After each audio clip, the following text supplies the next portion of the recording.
जो लड़ने वाले और संघर्षशील साथी होते हैं, किसी भी आंदोलन को दिशा देने वाले जो साथी होते हैं, वो बहुत कम होते हैं। हमेशा जो पार्टी जीत के आई है, अगर उसमें भी नाम लिए जाए तो 2-3 ही नाम तो हैं, तीसरा और तो कोई नाम दिखाई नहीं देता। बल्कि अगर जो एक पत्रकार जो पहले मंत्री भी रहे थे, वो तो 1.25 आदमी बोलते थे, 1.25 बोलते थे। उनसे पूछा भाई पौना कौन है इनमें और एक कौन है, तो पौना कहा मोदी को और एक कहा अमित शाह को। तो 1.25 लोगों की सरकार थी, तो कम से कम उससे ज्यादा तो है ही। यहां पर संख्या पर कभी भी नहीं जाना। महत्वपूर्ण यह है कि एक आवाज उठाई और वो आवाज एक अन्याय के विरुद्ध उठाई गई। उसमें जहां भी जो साथी था जिसे लगा कि नहीं ये लड़ाई मेरी है, ये लड़ाई मुझे लड़नी है, देश हित में लड़नी है, जनहित में लड़नी है, उस बात को लेकर वो व्यक्ति आज यहां हमारे साथ जंतर मंतर पर कंधे से कंधा मिलाकर है। और केवल यही नहीं है साथियों, अगर ज्यादा में नहीं तो मैं आपको बता सकता हूं संख्या 50 लाख से ज्यादा लोग वो वीडियो हमारी देख चुके हैं, जो वीडियो YouTube पे हमने डाली हुई है इस आंदोलन के लिए। और ऐसे कितने ही साथी हैं देश के भिन्न भिन्न कोनों में बैठे हुए, जो बहुत तरह की सूचनाएं, टेक्निकल सूचनाएं और भी कई तरह की चीजें लगातार हमें बता रहे हैं। तो जो साथी दूर से बैठा हुआ भी हमें बता रहा है, सहयोग दे रहा है, वो साथी भी आज हमारे साथ इसमें शामिल है। और ऐसे साथियों की संख्या कई हजार है साथियों।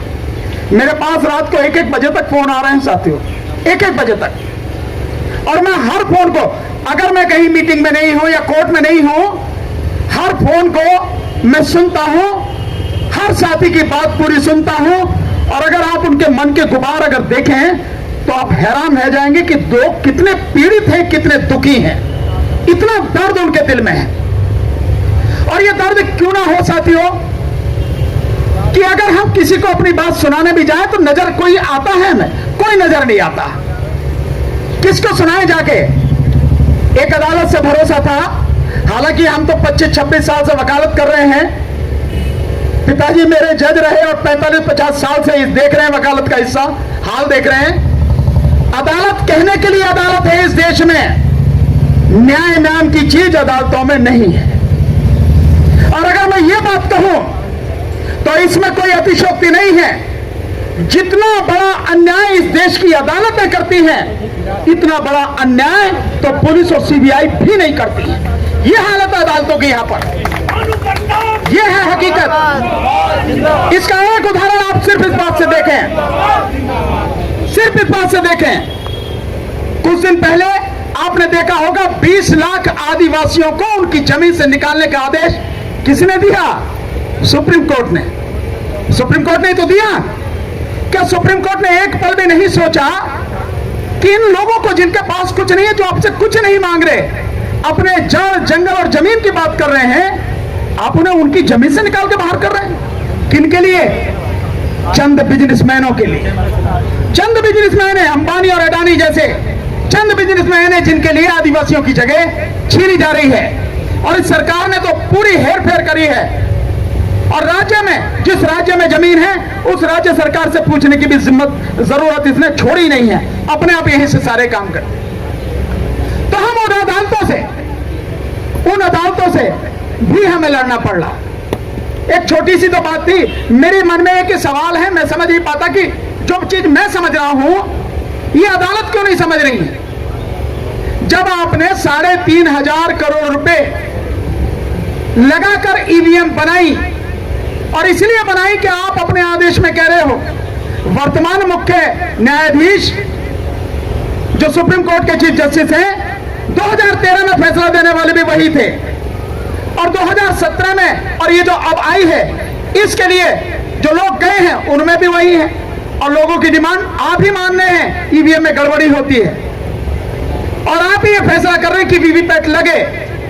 और आप ही ने कोर्ट को उसको आदेश दिए गवर्नमेंट को कि 3,500 करोड़ रुपए वीवीपैट के लिए दो, दिए, मशीनें बनी, और आप ही गिनवा नहीं रहे हो। तो फिर मशीनें काहे के लिए? मुंह देखने के लिए बनाई? ये 3,500 करोड़ रुपए काहे बात के लिए खर्च किया? सुप्रीम कोर्ट इतना सा बता दे बस, किस बात के लिए? और उसे कम से कम यह तो सोचना चाहिए कि जिस देश की आधी से ज्यादा आबादी अनपढ़ है, 40 करोड़ से ज्यादा लोगों को 2 वक्त की रोटी नहीं मिलती, 3 लाख लोग जिस देश में भूख से मर जाते हैं, 12 लाख लोग हर साल प्रदूषण से मर जाते हैं, उस देश में आप फैसला लेते हुए जरा भी नहीं सोचते हो क्या फैसला ले रहे हो?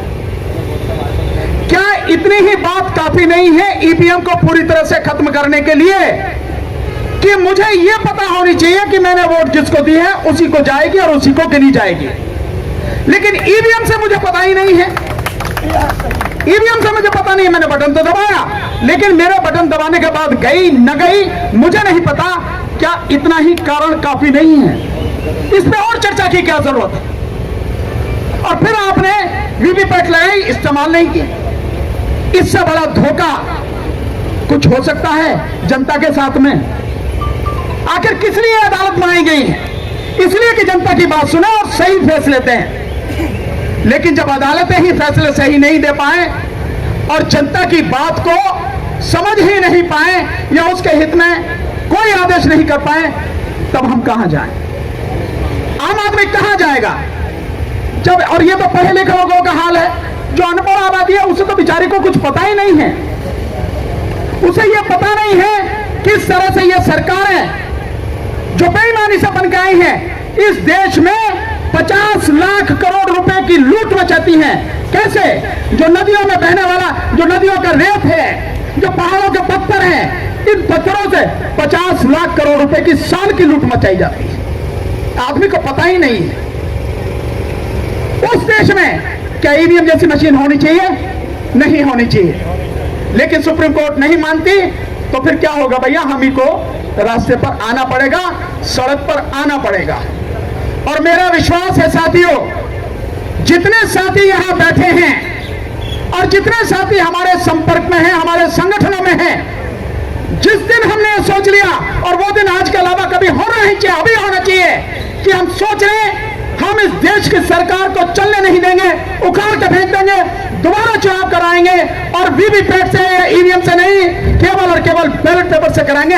हम ये कर देंगे साथियों, हम ये कर देंगे साथियों, ये हमें करना पड़ेगा साथियों।